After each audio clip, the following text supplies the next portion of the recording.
Bonjour à tous, c'est Nicolas Tesla. Aujourd'hui, on se retrouve pour quelque chose que vous attendez depuis très longtemps, les tutos flash 2.0.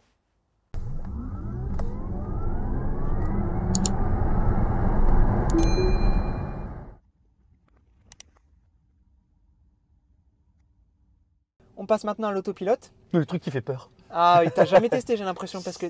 Si, je l'ai fait, Ouais. mais j'étais passager. Ouais, ok, d'accord. C'est pas T'as jamais pareil. fait encore avec ta voiture. Non. Parce qu'on voit tout de suite là-haut, on a plusieurs modes. On a le régulateur de vitesse dynamique. Ça, c'est le mode classique qu'on connaît maintenant dans plein de voitures. La voiture va adapter sa vitesse par rapport au véhicule de devant. Voilà, même normalement par rapport aux panneaux. Alors après, on sait que la lecture des panneaux ici en France ne marche pas tip top. Hein, donc voilà. Donc à voir sous Ça ne une marche pas du tout. Ouais, ça dépend. À voir avec une prochaine mise à jour. Mais en tout cas, ça c'est sûr. Tu mets ton régule, tu as une voiture devant, la voiture va freiner toute seule. C'est quand la voiture s'en va, elle accélère toute seule. Voilà. Et après, tu as le mode au-dessus, ce qu'on appelle l'autopilote. Et c'est ici marqué assistance au maintien de cap. Alors à rappeler, ils disent que c'est une bêta, mais en fait c'est pour te rappeler, attention, c'est vous qui êtes responsable. Tu ne dis pas, ah, c'est bon, voiture conduit, tu vois. Non, il faut toujours rester attentif derrière le volant. Tu cliques dessus, là j'ai l'impression que c'est la première fois que tu le fais, s'il y a ce pop-up qui apparaît. Ouais. Il t'explique, attention, nous attirons votre attention sur le fait que l'assistance de maintien de cap est actuellement en version bêta, qu'il faut faire attention, c'est pas à mettre sur toutes les routes, tu peux pas t'amuser à décrocher ta ceinture et puis faire le zouave, non. Quel dommage. Il faut rester attentif. Donc une fois que tu as fait ça, tu acceptes. Et donc là, on ira essayer tout à l'heure, mais tu peux avoir l'autopilote. Ok. Et en fait, ce que ça va faire, c'est la voiture va, quand tu vois ici, quand tu roules, tu vois les lignes, elle les voit grâce à la caméra, et elle va centrer la voiture sur la ligne, et elle va garder ce cap. Même s'il y a des virages, etc., la voiture reste centrée. Et même chose, elle garde ses distances avec les voitures au loin devant elle. Et ce qui est bien à savoir, les gens souvent n'en parlent pas ou ne le savent pas, il y a ce qu'on appelle l'autopilote passif. Et nous, ça nous a déjà bien aidé. C'est-à-dire que même si vous conduisez normalement, si la voiture voit qu'il y a une situation d'un seul coup qui peut être dangereuse et qui pourrait causer un accident, elle est capable de freiner par elle-même ou de corriger la trajectoire par elle-même. Nous, on a déjà eu le cas, une fois à un stop, il y a une voiture qui est apparue comme ça, alors qu'on regardait, il n'y avait personne, on avance et en fait il y a la voiture qui est arrivée et qui était cachée à cause du montant. On ne l'avait pas vue et elle arrivait vraiment vite. Donc entre deux, c'était un coup de pas de bol, mais ça aurait pu être dangereux. Et la voiture en accélérant, nous on accélérait et la voiture d'un coup, elle a freiné par elle-même. Parce qu'elle avait vu la voiture, alors qu'on n'était pas en autopilote. Oh, génial. Même chose, ça m'est arrivé moi à Paris en conduisant. J'avais pas l'autopilote, je mets mon clignotant, je contrôle mon angle mort, mais bon, c'est Paris. Il y avait une voiture qui s'était mise entre deux. La voiture bip bip bip bip bip bip et hop, et j'ai senti dans le volant, hop, elle m'a remis alors que j'étais pas en autopilote. Ok. Donc, comme quoi la sécurité c'est vraiment le point numéro 1 chez Tesla. Ça fait partie des priorités quoi. Donc c'est bon à savoir. Ok, super. Ici, ça c'est une petite nouveauté des mises à jour. Alors à savoir, ce n'est pas depuis la 2022 3. Je sais plus combien, .44. Nous, on est en 2023. 28.9 ou un truc comme ça, et on l'avait déjà ça. C'est-à-dire que pour l'autopilote, avant tu faisais une fois tu avais la régule, deux fois tu avais l'autopilote. Et maintenant, pour ceux qui n'utilisent quasiment pas le régulateur et qui n'utilisent à 100% l'autopilote, ils peuvent prendre l'option de ne faire le commodo, de la baisser qu'une fois et ça met directement l'autopilote. Alors par contre, en faisant ça, on a testé, j'ai l'impression que du coup tu n'as plus aucun moyen de mettre juste le régulateur. Ah, c'est dommage. Donc en soi, c'est bien et pas bien quoi. Ouais, faut s'y faire quoi. C'est vraiment si on n'utilise pas le régulateur Et qu'on n'utilise que l'autopilote. Parce que, mais moi j'utilise souvent le régulateur, donc franchement. Ça dépend, comme tu disais, des types de routes. Oui. Moi, j'emprunte des routes où il n'y a pas le marquage au sol, donc pas l'autopilote, tu ne peux pas l'utiliser. Donc autant le laisser en deux fois, comme ça si on veut le régulateur, on met une fois, si on veut l'autopilote, on tire deux fois. Pour moi, cette option, elle sert un petit peu. Bon, voilà.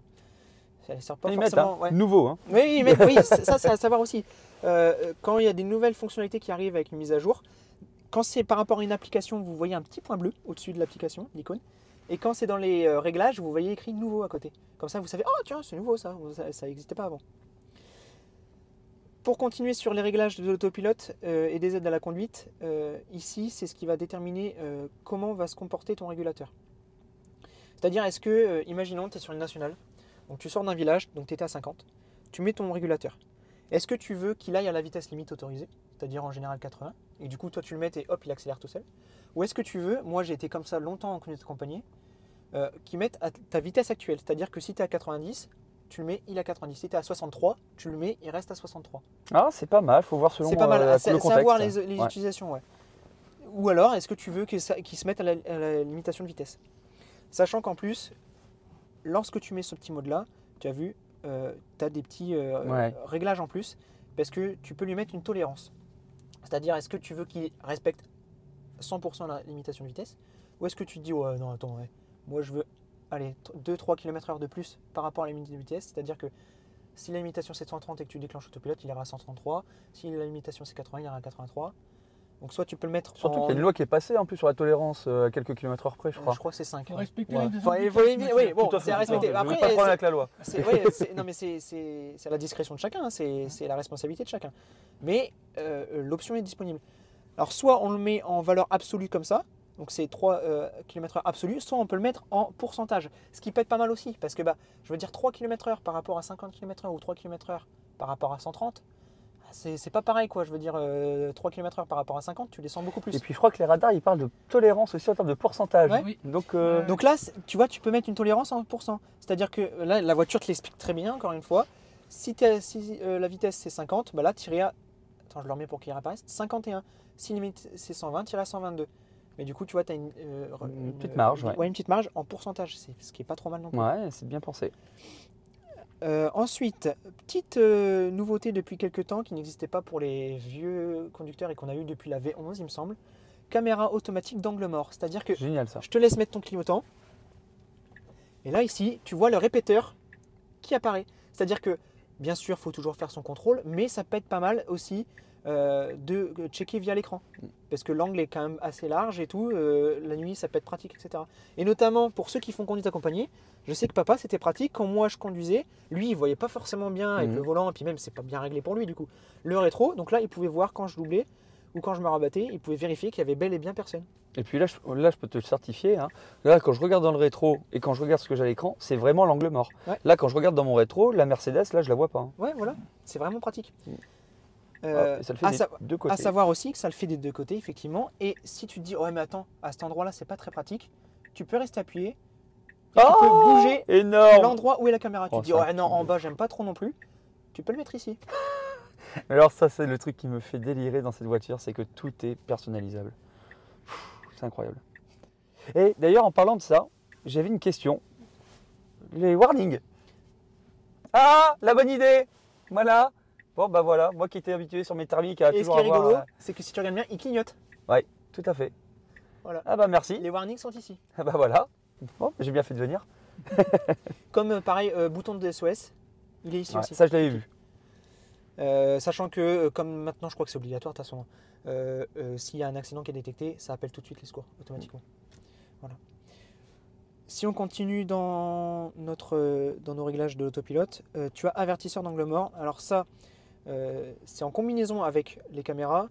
Ce que ça fait, c'est que avec les petits répéteurs que tu vois, les mêmes caméras qui permettent d'afficher ce qu'on a vu juste à l'instant, si tu te rabats et qu'il y a une voiture, tu vas voir ici une ligne rouge sur l'écran avec la voiture en rouge pour dire attention, elle est là. Et si vraiment tu es têtu et que tu y vas vraiment, ça va faire tut du côté où tu te rabats. Et là où il y a un danger. C'est-à-dire que s'il y a une voiture à gauche dans ton angle mort, ça va sonner à gauche. S'il y a une voiture à droite dans ton angle mort, ça va sonner à droite. Okay. Je peux le certifier parce que dans l'exemple que j'ai expliqué tout à l'heure à Paris, ça l'a fait. Ça a fait à droite dans le cas précis. C'est bien, ça attire l'attention. Ça attire l'attention. Et si jamais tu y vas, la voiture te corrige. Voilà. Super. Alors attention, ne vous amusez pas à dire ah Théo il a dit ça, je vais aller m'amuser à tester et créer des accidents. Ah non. C'est vraiment en cas de danger, il faut pas s'amuser à faire ça pour tester les limites de la voiture, quoi. Ça se fera naturellement. Non. Oh non, on n'espère pas. On n'espère pas. On n'espère pas, mais c'est bon de savoir que si jamais il y a toutes ces aides qui sont disponibles et tout ça, c'est de série. Il n'y a pas d'option chez Tesla. Les seules options, c'est la personnalisation, c'est la couleur des sièges, la couleur de la peinture, les niveaux d'autopilote, les niveaux d'autonomie de l'autopilote, mais toutes ces options-là, toi, tu as l'autopilote basique. C'est-à-dire que ces options de sécurité, la caméra d'angle mort, l'avertisseur d'angle mort, le freinage d'urgence sur lequel on va revenir juste après, tout ça, c'est de série. C'est bon à savoir, il y a 0 € à mettre en plus. Si on descend, là, c'est plus pour les limites, pour les réglages d'aide à la conduite et de sécurité active, autre que l'autopilote. C'est-à-dire qu'ici, tu as avertissement de limite de vitesse. Si tu dépasses ta limite de vitesse, Là, tu es en mode affichage, Ouais. c'est-à-dire que le logo, il va faire ouh, Voilà, ouh, c'est ça, exactement. attention, tu dépasses. Ouais. Tu as aussi sonore, ça fait un petit bruit, ça fait Ouais, toudoum, Ouais, c'est chiant ça. Hein. c'est assez pénible. Voilà. Maintenant, sur les nouvelles voitures, il y a une loi européenne qui est passée, donc toutes les nouvelles Tesla sont obligées de faire un petit toudoum, toudoum, toudoum, toudoum quand tu dépasses ta voiture. Les nouvelles voitures, comment je veux dire, créées après 2023. C'est-à-dire que la tienne, elle est produite certes là après que la loi soit passée, mais le modèle existait bien avant. Donc la loi ne s'applique pas sur cette voiture. Et voilà. Mais sur la modèle 3 2024, la Highland, ça s'applique sur la voiture. Et si jamais ça vous énerve, vous pouvez cliquer lorsque le petit logo de la limitation de vitesse apparaît, vous pouvez cliquer dessus pour couper le bruit. Mais malheureusement, il va falloir le refaire à chaque fois que vous rentrez. C'est la loi qui l'oblige, c'est pas la faute de Tesla. Dans les Clio, ça sera pareil. Si jamais Renault refait une Clio, ça sera pareil. On n'a rien contre les Clio. Non, on n'a rien contre les Clio. mais ça sera pareil. Sur toutes les nouvelles voitures qui seront créées après, après cette loi, je ne sais plus quand est-ce qu'elle est passée, ça sera obligatoire. Justement, alors on peut régler cet avertissement de limite de vitesse. Avec ici, là, tu peux lui demander qu'il t'avertisse si tu dépasses la vitesse de 3, 4, 5 ou pareil comme tout à l'heure, Ouais, tu me laisses à 3. à partir d'une certaine vitesse. 3 Ouais, km/h. ouais, 3 c'est très bien. Voilà, pour pas qu'il bip dès que tu es à 51 quoi. Alors moi il bip pas, j'ai cette chance. Oui, Mais t'as bien en voilà, affichage. voilà, c'est ça, en affichage, voilà, Bah, 3 ça km/h. fait juste un petit panneau qui clignote C'est comme ça. Et là, c'est les fameux Z d'évitement de collision. Et ça Ici. c'est marrant ça. Oui, bah alors tu vas voir, parce qu'il y a plein de gens aussi qui s'en plaignent. C'est tellement personnalisable que C'est ça. tu peux faire comme tu veux. Tu peux mettre arrêt. Et alors ça, c'est l'avertissement. Ça ne veut pas dire que la voiture ne va plus freiner si jamais il y a besoin d'éviter un choc. C'est-à-dire que la voiture, si jamais elle voit que toi tu ne vas pas freiner, elle ne va pas te prévenir. C'est-à-dire que, je vais m'expliquer dans l'autre sens, si tu le mets et que la voiture elle se dit oh là là, il va vite, là ça va faire un choc, elle va faire un petit C'est ça, exactement. visiblement tu l'as déjà expérimenté. C'est ça. Elle met la voiture sur l'écran qui lui fait peur. Elle la met en rouge pour te dire attention là, tu vas lui foncer dedans. Voilà. Comme ça te permet de réagir avant qu'elle n'ait besoin de réagir. Mais souvent les gens ils se plaignent que ils bipent trop souvent, etc. Qu'il y a des moments oh c'est bon quoi, j'allais pas lui foncer dedans. Mais souvent, attention, peut-être alors. c'est parce que vous êtes en mode taux. C'est-à-dire que la voiture va volontairement, dès qu'elle voit qu'il y a un état de vitesse très élevé avec une voiture qui arrive devant et vous qui arrivez comme une balle derrière, elle va tout de suite, elle va vous prévenir. Alors que si vous ne voulez pas qu'elle vous prévienne aussi rapidement, bah, vous pouvez mettre moyen, voire tard. Donc ça, c'est pour qu'elle te prévienne. Si jamais tu veux qu'elle freine, si jamais il y a vraiment besoin d'éviter un choc, ça se passe ici, freinage d'urgence automatique. Ah, c'est super. Okay. Parce que ça, c'est juste le fameux bruit, là, le fameux ouais, tout à fait. Mais ça ne veut pas forcément dire, c'est pour vous dire, attention, il faut que tu réagisses. Et puis le tututut, on l'entend bien. Hein. Ah, C'est-à-dire oui, que bien. la radio, vous êtes au téléphone ou quoi que ce soit, tout est anéanti pour l'avertisseur sonore pour la sécu. Hein. Et notamment, ça marche aussi, ça ne marche pas qu'avec les voitures, ça marche avec les piétons, les vélos, les motos, etc., les camions, etc. Et si jamais vous ne réagissez pas, la voiture, si le freinage d'urgence automatique est enclenché, peut freiner d'elle-même. Voilà.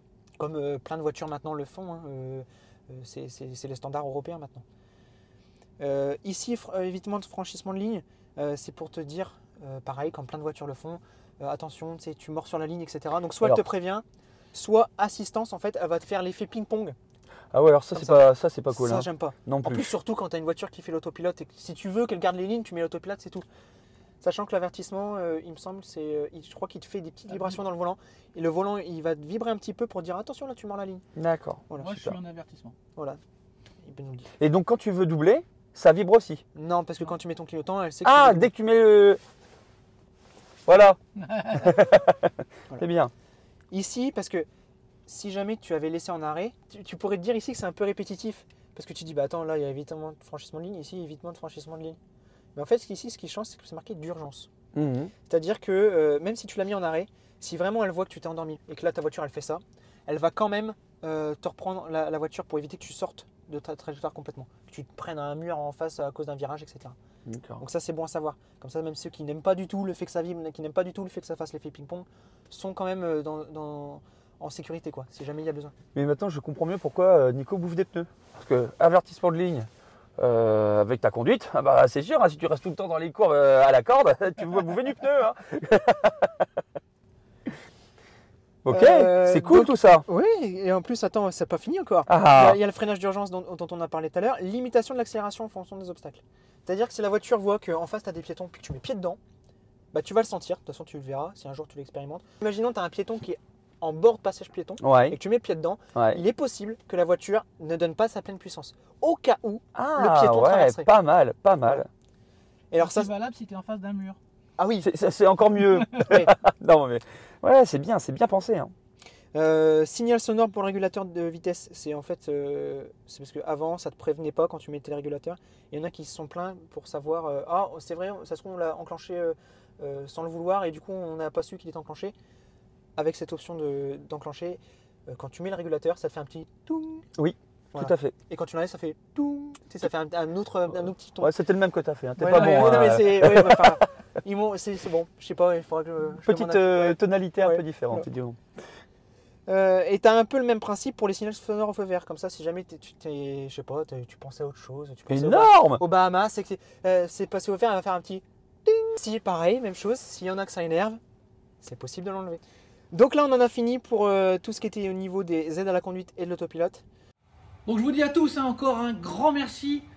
N'oubliez pas les abonnements, partagez la vidéo, partagez la chaîne autour de vous, les pouces bien sûr, les commentaires. Et je vous dis à tous à très bientôt pour d'autres vidéos et d'autres tutos sur la chaîne Nikola Tesla. Bye bye.